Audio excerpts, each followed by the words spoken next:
నేను వాక్య ధ్యానం కొరకై ఒక మాట మొదటిగా మనం చదువుకుందాం. పేతురు రాసిన మొదటి పత్రిక 2వ అధ్యాయం. మనకి బాగా పరిచయమైన వాక్యమే.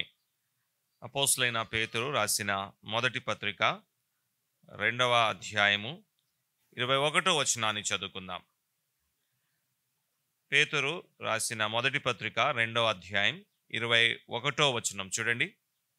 క్రీస్తు కూడా మీ కొరకు బాధపడి మీరు తన అడుగుజాడలందు నడిచినట్లు మీకు మాదిరి ఇచ్చిపోయెను. ఉదయకాల సమయంలో యేసు ప్రభు ఒక మాదిరి మనము కొన్ని అంశాల్లో చూడబోతున్నాం. పేతురు యేసు ప్రభుని జ్ఞాపకము చేసుకుంటూ భక్తులకి మాట రాస్తున్నాడు, విశ్వాసులకి మాట రాస్తున్నాడు. ఏమంటున్నాడు అంటే, యేసు ప్రభు మనకు ఒక మాదిరి ఇచ్చాడు అన్నాడు.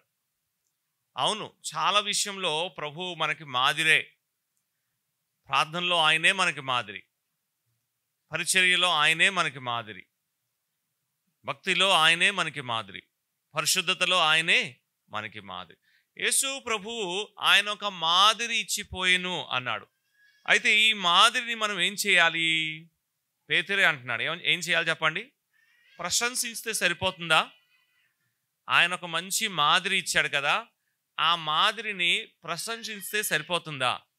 అవును ప్రభా, మంచి మాదిరి ఇచ్చావు, ప్రార్థన ఎలా చేయాలో మాకు మాదిరి చూపెట్టావు, పరిశుద్ధంగా ఎలా జీవించాలో మాకు మాదిరి చూపెట్టావు, ఎలాగా పరిచర్య చేయాలో మాకు మాదిరి చూపెట్టావు, కాబట్టి ఈ మాదిరిని మేము ప్రశంసిస్తున్నాం అంటే సరిపోతుందా? పేతురు ఏమంటున్నాడు? ఎందుకు ఇచ్చాడు ఈ మాదిరిని? కేవలము ప్రశంసించడానికి మాత్రమే కాదు. ఎందుకు ఇచ్చాడు అంటే, మనము కూడా ఆ మాదిరిని అనుసరించే వారిగా ఉండాలి. అప్పుడే ఆయన ఇచ్చిన మాదిరికి మనము విలువిచ్చినట్లు కదండి.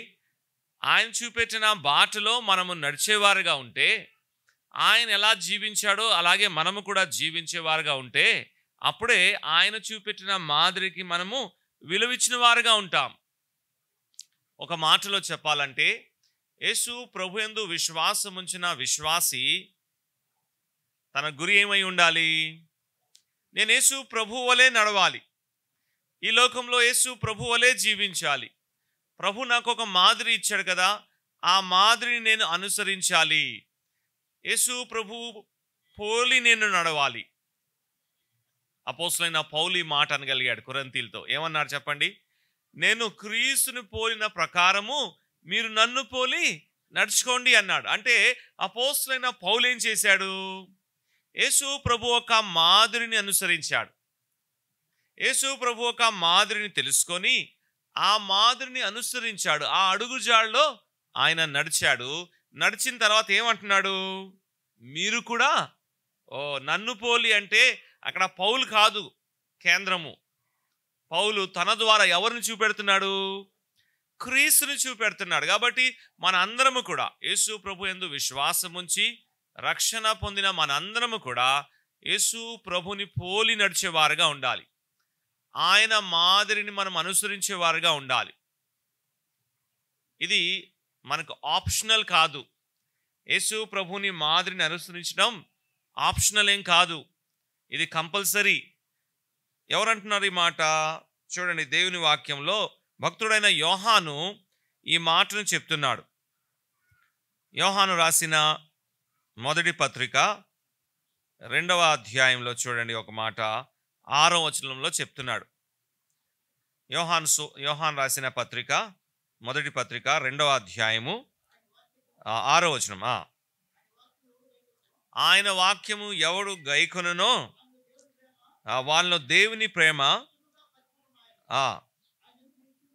ఆయన యందు నిలుచున్న వాడును చెప్పినవాడు ఆయన ఎలా నడుచుకునేను అలాగే తను నడుచుకునే వాళ్ళని బద్ధుడై ఉన్నాడు. It's a must. యేసు ప్రభుని పోలి నడుచుట, ఆయన మాదిరిని వెంబడించుట అనేది ఒక విశ్వాసికి ఆప్షన్ కాదు. It is a must. ఖచ్చితంగా ఏం చేయాలి చెప్పండి? ఆయన మాదిరిని మనం అనుసరించాలి. మనం ఆయన వారము అంటే మనము ఆయనలో నిలిచి ఉన్నాము అంటే ఆయన వాక్యము మనలో నిలిచి ఉన్నదని, ఆ వాక్యం మనలో కార్యసాధకమైందని మనము చెప్తే దాన్ని ఎలా చూపెట్టాలి మన జీవితంలో? ఇదిగో చెప్తున్నాడు, ఆయన ఎలాగైతే నడుచుకున్నాడో మనము కూడా అలాగే నడుచుకునే వారంగా ఉండాలి, నడుచుకునే బద్దులై ఉన్నాము అన్నాడు. It's a must. కాబట్టి విశ్వాసంగా మనం ఆలోచన చేస్తాం. యేసు ప్రభు యందు విశ్వాసం ఉంచాం, ఆ ప్రభు వారమని మనం చెప్తున్నాం, ప్రభు వాక్యంని గైకొంటున్నాం. అయితే ఆ ప్రభు మాదిరిని మనం ఎంత అనుసరిస్తున్నాం? అయితే ఈ ఉదయకాల సమయంలో ప్రభు జీవితం ద్వారా ఒక 3 మాదిరిని మనం చూద్దాం. ఈ 3 మాదిరిలు కూడా మనకు చాలా అవసరమైంది. ఇంకా చాలా ఉన్నాయి, కానీ 3 తీసుకుందాం. దాంట్లో మొట్టమొదటిది పరిచర్యలో మాదిరి, the example of the service. Yesu ప్రభు పరిచర్య మాదిరిని చూపెట్టాడు. ఎలా పరిచర్య చేయాలో, పరిచర్యలో మనము ఏ విషయాలు కలిగి ఉండాలో వాటన్నిటి విషయంలో ప్రభు ఒక మంచి మాదిరి ఇచ్చాడు. మార్కు రాసిన సువార్త 1వ అధ్యాయంకి వస్తాం. మార్కు రాసిన సువార్త 1వ అధ్యాయము 35వ వచనం నుంచి మనము కింద చివరి వచనం వరకు చదవాలి. అయితే అంత చదవడానికి సమయం లేదు, అక్కడక్కడ వచనాల్ని మనం చూస్తాం. ఈ వచన భాగంలో నుంచి మనము పరిచర్య మాదిరిని ప్రభు జీవితం ద్వారా నేర్చుకుంటున్నాం. ఈ పరిచర్య మాదిరి ఎలా చేయాలి, పరిచర్య విషయంలో ప్రభు చూపెడుతున్న మాదిరి ద్వారా కొన్ని పాఠాలు నేర్చుకోవడానికి ప్రయత్నిస్తాం. మొట్టమొదటిది 35వ వచనం మనం చదువుకుంటే అక్కడ యేసు ప్రభు వేకునే లేచినట్లు మనకు కనబడుతుంది కదా. 35వ వచనం చదువుదాం ఒకసారి, చూడండి. ఆయన పెందల కాడనే లేచి అనే మాటను చూస్తున్నాం. పరిచర్య చేయుటకు ఆయన ఈ లోకంలో వచ్చాడు. పరిచర్య చేస్తున్న దినాల్లో యేసు ప్రభు ఇదిగో పెందల కాడనే లేచి అనే మాటని మనకి జ్ఞాపకము చేస్తున్నాడు. పరిచర్య చేస్తున్న వారి జ్ఞాపకం ఉంచుకోండి, పెందల కాడనే లేవాలి. మనము 8-9 గంటల వరకు పడుకొని ఉంటే ఇంకా పరిచర్య చేసినట్లే కదా. పరిచర్య చేసేవారు పెందల కాడనే లేవాలి. ఏ పరిచర్య అయినా సరే, వంట చేసే పరిచర్య అయినా సరే, వాక్యం ప్రకటించే పరిచర్య అయినా సరే, సువార్త ప్రకటించే పరిచర్య అయినా సరే, ఏ పరిచర్య అయినా సరే మనం పెందల కాడే లేచి సిద్ధపడాలి. చాలా విచారకరమైన మాట. పరిచర్య విషయంలో ఎందుకు మనం విఫలమవుతున్నామంటే మనమున్న తరంలో పెందల కాడే లేచిన అనుభవము లేనివారుగా మనం ఉన్నాం కదండి. మనందరం కూడా మన ఇష్టానుసారమైన సమయానికి లేచేవారుగా ఉంటున్నాం. అలా చేసి తర్వాత దేవుని పరిచర్య చేస్తామంటే అది కుదరదు. యేసు ప్రభువే తనకి మంచి మాదిరి చూపెడుతున్నాడు. పెందల కాడి లేచి ఆయన ఏం చేస్తున్నాడు చెప్పండి? ఏకాంతంలో ప్రార్థన చేసేవాడుగా ఉండాలి. మొదటిగా పెందల కాడే మనం లేవాలి. రెండోది ఏకాంత ప్రార్థన, దేవునితో ప్రార్థనలో సమయం గడిపేవారుగా ఉండాలి. పరిచర్య చేస్తున్న మనమందరము కూడా ఈ మాదిరిని వెంపడించాలి. యేసు ప్రభువే ఈ మాదిరి చూపెడుతున్నాడు. పెందల కాడి లేచి సిద్ధపాటు కలిగి ఉండాలి. దేవునితో సమయాన్ని మొట్టమొదటిగా మనం గడపాలి. ఏకాంతంలో దేవునితో సమయాన్ని గడుపుట, దేవునితో మాట్లాడుట, దేవుని యొక్క స్వరాన్ని వినుట, దేవుని చిత్తాన్ని గ్రహించుట, దేవుని ప్రణాళికను అర్థము చేసుకుని వాటి ప్రకారము జరిపించుట ఎంతో అవసరమైనది. ఈ ప్రకారంగా పరిచర్య జరుగుతుంది. నేను నా ఇష్టానుసారంగా నా సమయాన్ని నేను లేచి నాకు అనుకూలంగా నేను చేస్తాను, జరిపిస్తానంటే ఆ పరిచర్య దేవుని దృష్టికి అంగీకారముగా ఉండదు. అలాగైతే రెండవది దేవునితో ఏకాంతములో సమయాన్ని గడుపుట. మళ్ళీ ఎంతమంది దేవునితో ఏకాంతంలో సమయాన్ని గడిపేవారుగా ఉంటున్నాం? మళ్ళీ ఎంతమంది వేకుని లేచేవారుగా ఉంటున్నాం? సిద్ధపాటు కలిగేవాడుగా ఉంటున్నాం? దేవుని స్వరాన్ని ఏదైనా ఏకాంతంలో మనం వింటున్నామా? దేవునితో మనం ఏదైనా మాట్లాడుతున్నామా? ఏకాంతంలో దేవుని యొక్క చిత్తాన్ని గ్రహించగలుగుతున్నామా? దేవుని ప్రణాళిక, దేవుని యొక్క పని ఏంటో దేవుని ద్వారా అర్థం చేసుకొని ఆ పనిని ఆయన ఎలా కోరుకుంటున్నాడో అలాగే జరిపించేవారుగా ఉంటున్నామా? యేసు ప్రభు మాదిరి చూపెడుతున్నాడు. యేసు ప్రభుతో శిష్యులు కూడా ఉన్నారు కదా, వారు చూస్తున్నారు యేసు ప్రభుని. ఈయన పెందల కాడనే లేచాడు, ఈయన ఏకాంతంలో ప్రార్థన చేసి ఇదిగో సిద్ధపడాడు. అంత మాత్రమే కాదు, ఇంకొక మాట చెప్తున్నాడు అక్కడ. చూడండి, 36వ వచనం చదువుకుందాం. 36వ వచనం, ఇది కూడా చాలా ప్రాముఖ్యమైంది పరిచర్యలో. చదవండి బ్రదర్.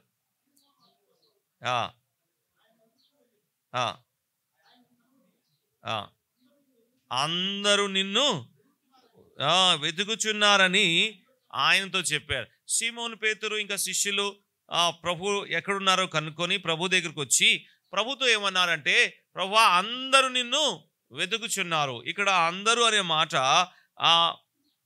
ముందున్న ఆ సాయంకాలం లేకపోతే ఆ ముందున్న రాత్రి ప్రభు ఎక్కడున్నాడో ఆ స్థలంలో ఉన్నవారు అనే విషయాన్ని గమనించాలి. 39వ వచనం నుంచి కింద చదివితే మీకు అర్థమవుతుంది కఫర్నహూంలో జరిగిన సంగతి. కాబట్టి అక్కడ ఆ ప్రాంతంలో ఉన్నవారు ప్రభువా అందరూ నిన్ను వెతుకుచున్నారు అని చెప్తున్నప్పుడు యేసు ప్రభు ఏం చేశాడు చెప్పండి.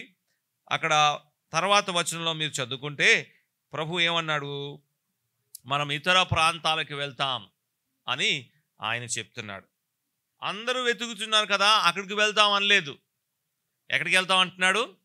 ఇతర ప్రాంతాలకు వెళ్తాం, ఇందు నిమిత్తమే కదా నేను బయలుదేరి వచ్చాను అని ఆ ప్రభు చెప్తున్నాడు. ఈ మాటలో ఒక విషయం గమనించాలి. ఏంటి అంటే, యేసు ప్రభు చూపెడుతున్న మాదిరి ఏంటి అంటే, ఆయన తండ్రికి పరిచర్య చేస్తున్నాడు. ఆయన తండ్రికి ఇష్టమైన పనిని ఆయన చేస్తున్నాడు. యోహాను సువార్తలో ఆయన ఆ మాటని చెప్పాడు, ఆ స్పష్టత ఇచ్చాడు.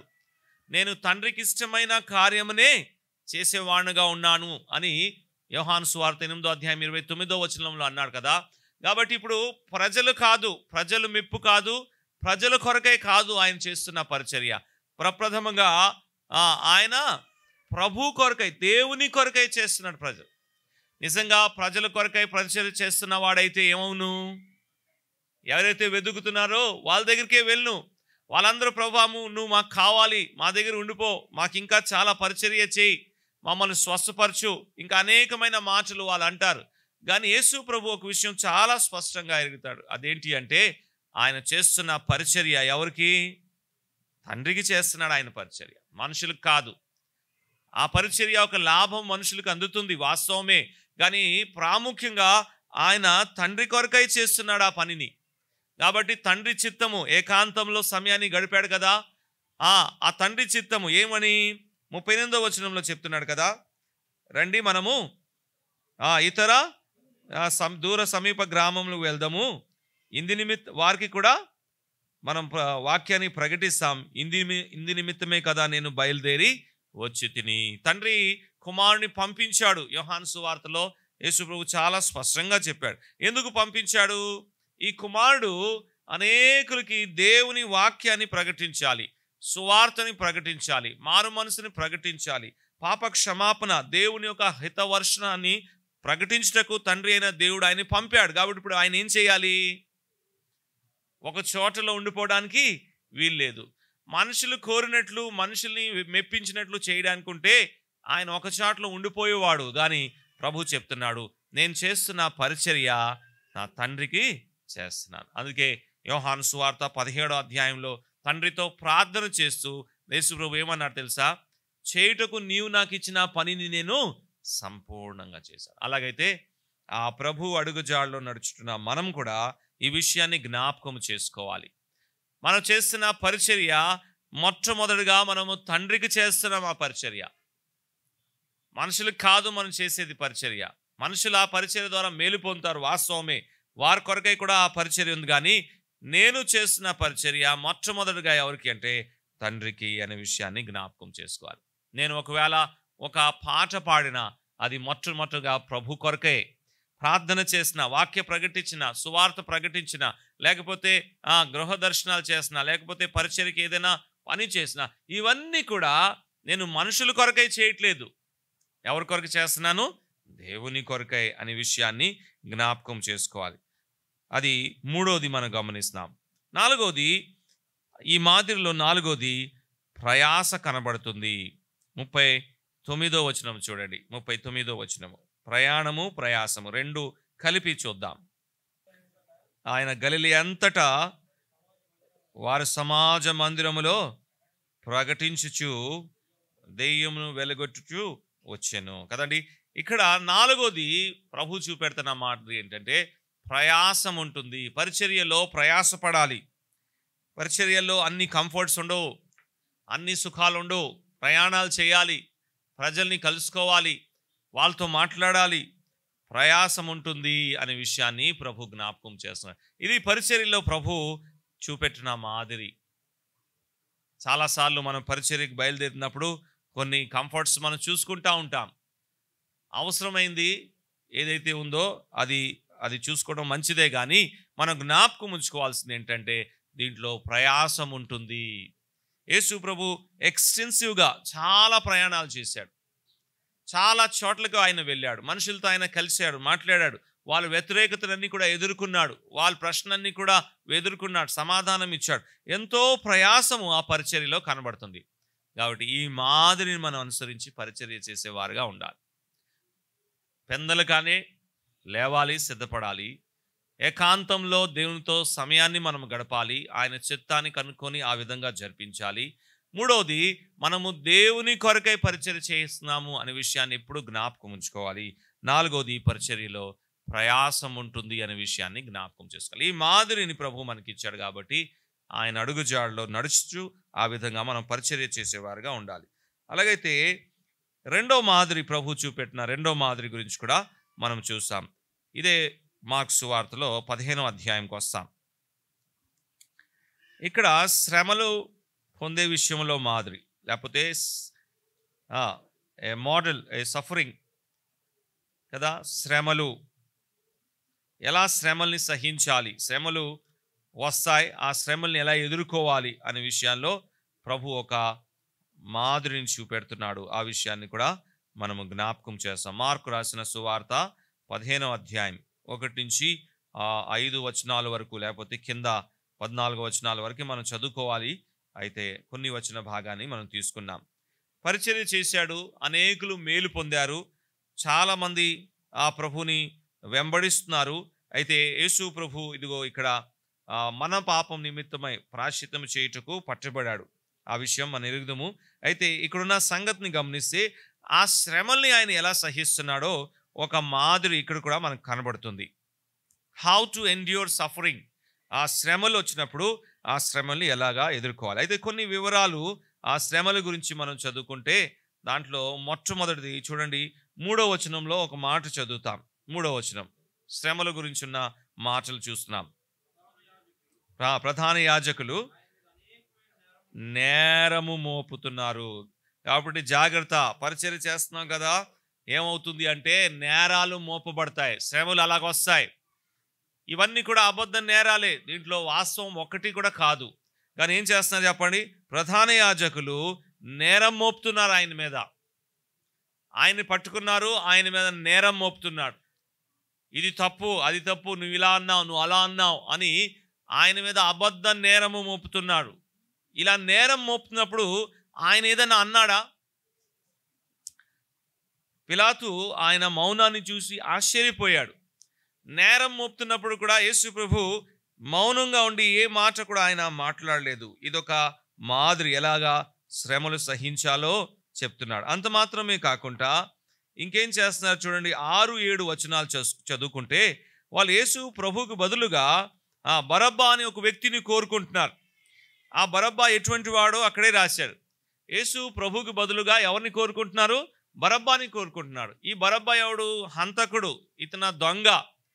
అయితే ఒక మంచి వ్యక్తి ప్రభు అయిన యేసుక్రీస్తు, అతని ద్వారా అనేకులకి మేలు జరుగుతుంది. అయితే అతనికి బదులుగా ప్రజలు ఎవరిని కోరుకుంటున్నారు చెప్పండి? బరబ్బాని కోరుకున్నారు. అప్పుడు కూడా యేసు ప్రభు ఏమీ మాట్లాడదు కదండి. ఈ శ్రమల్లో భాగం, మనం మేలు చేసేవారుగా ఉన్నా ప్రజలు మనకు బదులుగా మరొకరిని కోరుకునేవారుగా ఉంటున్నారు. ఈ విషయాన్ని జ్ఞాపకం చేసి ఈ మాటలు మన హృదయాన్ని బదులు కొడతాయి, కానీ ప్రభు మౌనంగా దాన్ని సహించారు. నేను ఇంత మేలు చేస్తాను కదా, కానీ నా గురించి వీళ్ళు ఆలోచన చేయకుండా ఎవరిని ఎన్నుకున్నారంటే బరబ్బాని ఎన్నుకున్నారు. అయినా సరే ప్రభు బదులుగా మాట్లాడలేదు. నేనే కరెక్ట్, నేనే రైట్ అని ప్రభు అక్కడ ఏమీ చెప్పలేదు. అది రెండోది. మూడోది 10వ వచనంలో చూడండి, అసూయ కదండి. ప్రధాన యాజకులు అసూయ పడారు యేసు ప్రభు మీద. ఎందుకు? వారు చేయలేని పని ప్రభువైన యేసుక్రీస్తు చేశారు.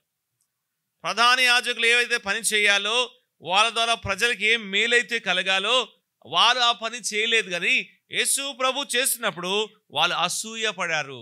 ఈ శ్రమల్లో భాగంగా మనం జ్ఞాపకం చేసుకున్నాం. చాలా మంది అసూయ పడతారు. ఎందుకు అసూయ పడతారు తెలుసా?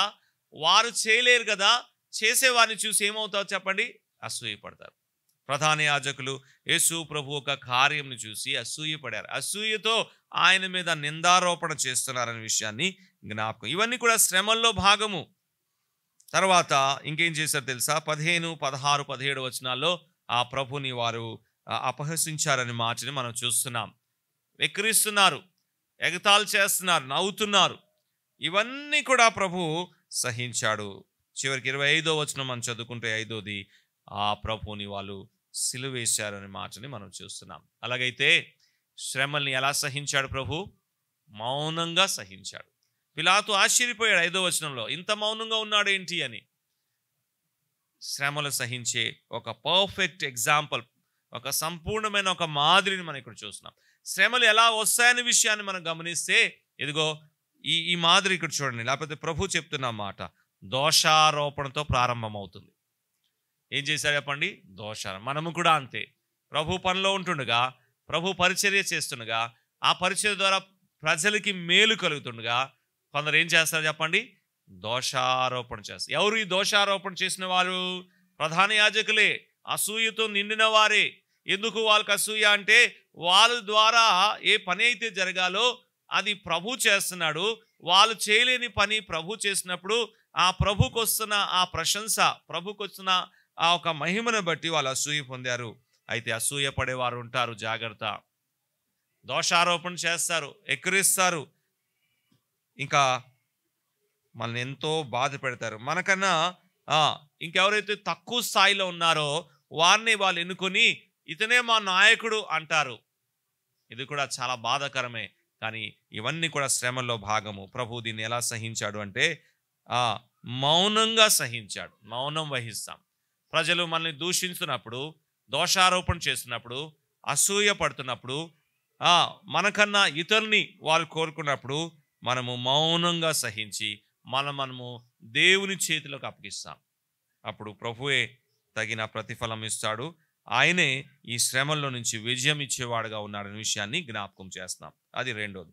మూడోది, ఇంకొక మంచి పని, ఒక మాదిరిని ప్రభు మనకు చూపెట్టాడు.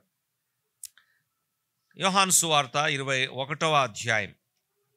యోహాను సువార్త 21వ అధ్యాయంలో యేసు ప్రభు మరొక మంచి మాదిరిని చూపెడుతున్నాడు. ఆ మాదిరి ఏంటి అంటే రెస్టోరేషన్, పునరుద్ధరణ అంటాం కదా. ఎగ్జాంపుల్ ఆఫ్ రెస్టోరేషన్, పునరుద్ధరణ ఒక మాదిరి. అంటే బ్యాక్ స్లైడర్స్ ఎవరైతే వెనక తిరిగారో, వెనకం చేశారో వాళ్ళని ఎలా తిరిగి తీసుకురావాలి, దానికి ఒక మంచి మాదిరి ప్రభు యోహాను సువార్త 21వ అధ్యాయంలో చెప్తున్నాడు. లేకపోతే ఆ మాదిరిని మనం చూస్తాం. ఎలాగా ఒక వ్యక్తి వెనకం చేశాడు. ఇప్పుడు సంఘాల్లో మనం ఎదుర్కొన్న పెద్ద సమస్య ఇదే. ఒకప్పుడు బాగా ప్రార్థనలో ఉండేవారన్నా, ఒకప్పుడు బాగా మందిరానికి వచ్చేవారు, అన్ని విషయాల్లో పాల్గొందేవారు, కానీ ఇప్పుడు రావట్లేదు, వెనకంజు వేశారు, వాక్యం చదవట్లేదు, ప్రార్థన చేయట్లేదు, దేవుని పని కొరకై ముందుకు రావట్లేదు, అసలు మందిరానికే రావట్లేదు అని చెప్తున్నాం కదా. అయితే వాళ్ళని ఎలా తీసుకురావాలి? ప్రభు ఒక చక్కటి మాదిరి ఇక్కడ మనకు చూపెట్టినాడు. ఈ మాదిరి చూసి మనం ఈ మొదటి సెషన్ని ఇక్కడ ముగిస్తాం. దాంట్లో మొట్టమొదటిది దీర్ఘశాంతము కావాలి, లాంగ్ సఫరింగ్ అండ్ పేషెన్స్. 4వ వచనంలో ఆ మాటను మనం చూస్తున్నాం. చూడండి, 4వ వచనంలో ఇక్కడ ఉన్న సంఘటన మనందరికీ తెలుసు. శిష్యులు మరలా తిరిగి చేపలు పట్టడానికి వెళ్ళిపోయారు. ప్రభు వాళ్ళకి ఇచ్చిన ఆ గొప్ప ఆజ్ఞని మర్చిపోయారు, వారు చేయవలసిన గొప్ప పనిని మర్చిపోయారు, ప్రభుతో ఉన్న విషయాల్ని మర్చిపోయారు. ఇవన్నీ మర్చిపోయి తిరిగి వాళ్ళు పాత పనికి వెళ్ళిపోయారు. అయితే ఇప్పుడు ప్రభు వాళ్ళని మళ్ళీ రెస్టోర్ చేస్తున్నాడు. ఎలా చేశాడు చూడండి, 4వ వచనంలో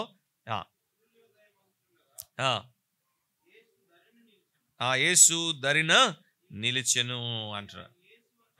ఆగుదాం అక్కడ. యేసు ప్రభు నిలిచెను. వీళ్ళు చేపలు పట్టడానికి ఎప్పుడు వెళ్ళారు అంటే సాయంకాల సమయంలో వెళ్ళుంటారు. అంటే సమయం ఇవ్వలేదు కానీ వాళ్ళు చెప్పారు కదా, రాత్రంతా వాళ్ళకి ఒక చేప కూడా దొరకలేదు అనే విషయాన్ని గమనిస్తారు. కాబట్టి సాయంకాల సమయంలో వెళ్ళారు. సాయంకాల సమయంలోనే వెళ్ళారు అంటే నేను చేపలు పట్టడానికి వెళ్తాను అనే నిర్ణయము బహుశా మధ్యాహ్నం చెప్పుంటాడేమో పేతురు. శిష్యులందరూ కూడా, మిగతా వాళ్ళు కూడా రెడీ అయ్యారు. ఒక 7 ఉన్నారు ఇక్కడ. వాళ్ళంతా రెడీ అయిపోయారు. సాయంకాల సమయంలో ఇంకా చీకటి అవుతుంది. వాళ్ళు చేపలు పట్టడానికి వెళ్ళారు. వాళ్ళకి అలవాటే, రాత్రంతా చేపలు పట్టడం అలవాటే. కాబట్టి వారు ఎప్పుడైతే ఈ నిర్ణయం తీసుకున్నాడో ప్రభు అప్పటి నుంచే ఏం చేస్తున్నా చెప్పండి, కనిపెట్టి ఉన్నాడు. ఎప్పటికీ కనిపెట్టి ఉన్నారు? ఈ ఉదయం అయింది కదా, ఈ వేకుజామునే, ఈ మార్నింగ్ ఎప్పుడు వస్తుందో అప్పటి వరకు ప్రభు ఆ ఒడ్డున నించొని ఏం చేస్తాడంటే కనిపెట్టి ఉంటున్నాడు. వీరు రాత్రంతా వీరు ప్రయాసపడతారు, ప్రభువుకు తెలుసు. రాత్రంతా వీరు ప్రయాసపడిన ఒక చేప కూడా పట్టరు, ప్రభువుకు తెలుసు. అయితే ప్రభు దీర్ఘశాంతం ఎంత అంటే ఆ రాత్రంతా ప్రభు అక్కడ వేచి ఉన్నాడు. ఆ తెల్లవారే జామున ఎప్పుడైతే ఆ సమయం వస్తుందో అప్పటి వరకు వేచి ఉండి, ఇప్పుడు వాళ్ళంతా ప్రయాసపడారు, వాళ్ళకి ఒక్క చేప కూడా దొరకలేదు. ప్రభు ఇప్పుడు వాళ్ళతో మాట్లాడుతున్నారు.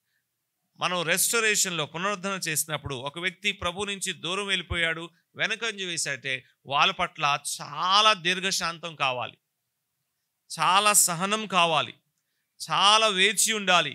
యుక్తమైన సమయము, యుక్తమైన మాటలు పలకటకు మనం చాలా వేచి ఉండాలి, తొందరపాటు పడకూడదు అనే విషయాన్ని ఇక్కడ మనం జ్ఞాపకం చేసుకుంటున్నాం. అంత మాత్రమే కాకుండా 5వ వచనంలో ప్రభు ఏమంటున్నాడు చూడండి. రెండోది ఏం చేయాలి అంటే 5వ వచనంలో నా చిన్న పిల్లలారా అన్నాడు కదా. 5వ వచనం చూడండి ఏమంటున్నాడు, పిల్లలారా అంటున్నాడు కదా. వాళ్ళని ఎంత ప్రేమతో మాట్లాడుతున్నాడు, ఎంత మృదువుగా మాట్లాడుతున్నాడో మనం చూస్తున్నాం. పిల్లలారా అంటున్నాడు. గ్రేషియస్ వర్డ్స్ కావాలి.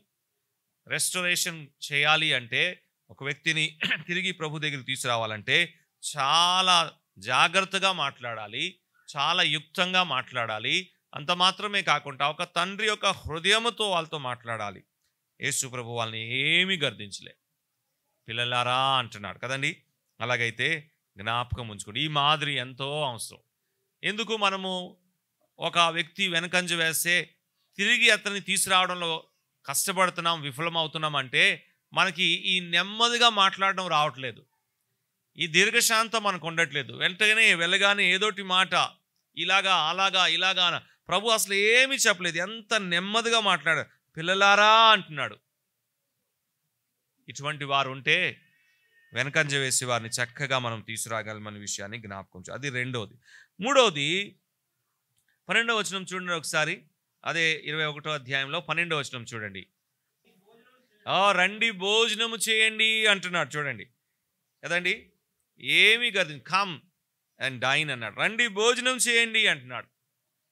ప్రేమతో వాళ్ళని పిలిచిచున్నాడు తన ఫెలోషిప్కి. వీరందరూ ఎవరు చెప్పండి? యేసు గొప్ప ఆజ్ఞ ఇచ్చాడు, ఆ ఆజ్ఞని పక్కన పెట్టి వాళ్ళు సొంత పనికి వెళ్ళిపోయారు కదా. ప్రభు ఎంత కఠినంగా మాట్లాడాలి. ఏమంటున్నాడు చెప్పండి? రండి అన్నాడు. కమ్. ఆ సహవాసానికి మరలా, భోజనం అంటే ఫెలోషిప్, ఆ సహవాసానికి మరలా పిలుస్తున్నాడు. ఇప్పుడు ఇక్కడ వాళ్ళ హృదయం పగిలిపోయి ఉంటుంది. వాళ్ళు ఇప్పటికే గుర్తుపట్టేశారు యేసు ప్రభుని, ఈయన ప్రభు అని గుర్తుపెట్టేశారు 7వ వచనంలోనే. కాబట్టి ఇప్పుడు ఈ ప్రభు మళ్ళీ ఏమంటున్నాడు? రండి అని మళ్ళా పిలుస్తున్నాడు ఏంటి? భోజనం చేయండి అంటున్నాడు ఏంటి? He's calling back to the fellowship.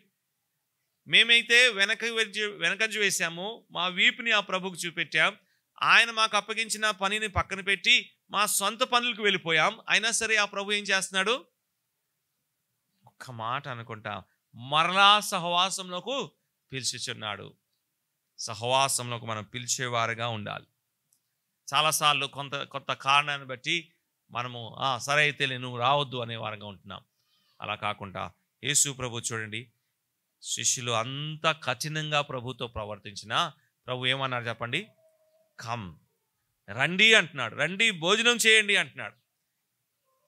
వారి హృదయము ఇక్కడికే పిగిలి వారు మారుమనసు పొందుంటారు. ఈ ప్రభు ఏంటి ఇంత ప్రేమ చూపెడుతున్నాడు అని తర్వాత ఇంకా వాళ్ళ ప్రభుని వెంబడించేవారు. రెస్టరేషన్లో ప్రభు మనకు చూపెడుతున్న మాదిరి మనం చూస్తున్నాం కదండి. అలాగైతే ఈ 3 విషయాలు ఇక్కడ జ్ఞాపకం ఉంచుకుందాం. 3 మాదిరిని మనం చూసాం. ఒకటి, పరిచర్య చేసే విషయంలో ప్రభు మాదిరి, ఏ విషయాలు ఉంటాయి, ఎలా పరిచర్య చేయాలి. రెండవది, శ్రమ పొందుట విషయంలో ప్రభు ఒక మాదిరి, శ్రమలు ఎలా ఉంటాయి, ఎలా వస్తాయి, ఎలా ఓర్చుకోవాలి, మౌనంగా ఎలా వహించాలో ప్రభు చూపెట్టిన మాదిరి. మూడవది, రెస్టోరేషన్లో, పునరుద్ధరణలో ప్రభు చూపెట్టిన మాదిరి. దీర్ఘశాంతము, సహనము కలిగి ఉండాలి. యుక్తమైన మాటలు మనం పలికేవారుగా ఉండాలి. అదే సమయంలో వారిని ప్రేమతో సహవాసంలోకి పిలిచేవారుగా ఉండాలి. అలాగైతే ఈ పని మనము చేయాలి. ఈ పని చేయటకు ప్రభు మనకిచ్చిన మాదిరిని మనం వెంబడిస్తాం. తద్వారా మన స్థానిక సంఘాల్లో ఆత్మీయమైన ఆనందము, సంతోషము, ప్రభు ఒక మహిమని మనం చూసేవారుగా ఉంటాం. పేతురు జ్ఞాపకం చేసుకుంటున్నాడు, ఇదిగో ప్రభు మనకు ఒక మాదిరి ఇచ్చిపోయాను. ఆ మాదిరిని మనం ప్రశంసిస్తే సరిపోదు, కానీ ఆ మాదిరిని మనం అనుసరిస్తేనే దాని విలువ మనకు తెలిసేది, దాన్ని మనం విలువిస్తున్నామని మనకు కూడా అర్థమయ్యేది. అలా చేయుటకు ప్రభు మనకు సహాయం చేయను గాక. మరి ప్రార్థన చేస్తాం, తర్వాత అనౌన్స్మెంట్ ఉంటుంది, గమనించండి. కృపా కరిక్రమం గల మా ప్రియా పరలోకపు తండ్రి, మీ పరిశుద్ధమైన నామాన్ని బట్టి మీకు వందనాలు. ఉదయకాల సమయంలో మా ప్రభు ఒక మాదిరిని కొన్ని మాటల్లో మేము ధ్యానించుకుంటూ ఇచ్చిన కృపకై మిమ్మల్ని స్తుతిస్తున్నాం. ఆయన మాకు ఒక మాదిరి ఇచ్చిపోయాను అని పేతురు తన పత్రికలో రాసి అందించాడు.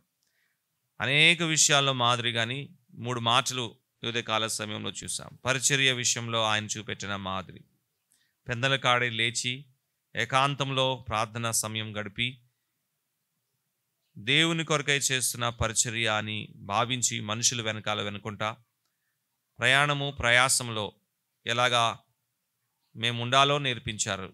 మిమ్మల్ని స్తుతిస్తున్నాం. శ్రమలు పొందే విషయంలో మాదిరి, ప్రజలు దోషారోపణ చేసినప్పుడు, అసూయతో నింపినప్పుడు, మాకన్నా ఇతరుల్ని వాళ్ళు ఎన్నుకున్నప్పుడు, మమ్మల్ని అపహసించినప్పుడు మేము ఎలాగా మౌనంగా ఉండాలో, ఎలాగా సహించాలో, మమ్మల్ని మేము ఎలాగా మీ కృపాహస్తాలకు అప్పచెప్పాలో మాకు చూపెట్టిన మాదిరికై మిమ్మల్ని స్తుతిస్తున్నాం. పునరుద్ధరణలో మాదిరి, ఎంత సహనం కలిగి ఉండాలో, ఎలాంటి మాటలు మేము పలకాలో, ఎలా సహవాసంకి ఆనందంతో పిలిచేవారుగా ఉండాలో మీరు చూపెట్టిన మాదిరికై మిమ్మల్ని స్తుతిస్తూ, ఆ విధంగా జీవించుటకు మీ కృప మాకు ఇంకనూ దయచేయమని, తద్వారా సహవాసంలో ఆనందము, సంతోషము, ఆత్మీయమైన క్షేమాభివృద్ధి కలుగుటకు మీ కృపా సహాయం అందించమని, మీ ప్రియకుమారుని ఇంకనూ మా మధ్యలో హెచ్చించుకోమని మా ప్రార్థన మా ప్రభువైన యేసు క్రీస్తు నామములో అడిగి వేడుకుంటున్నాం మా తండ్రి. ఆమేన్. వందనాలు.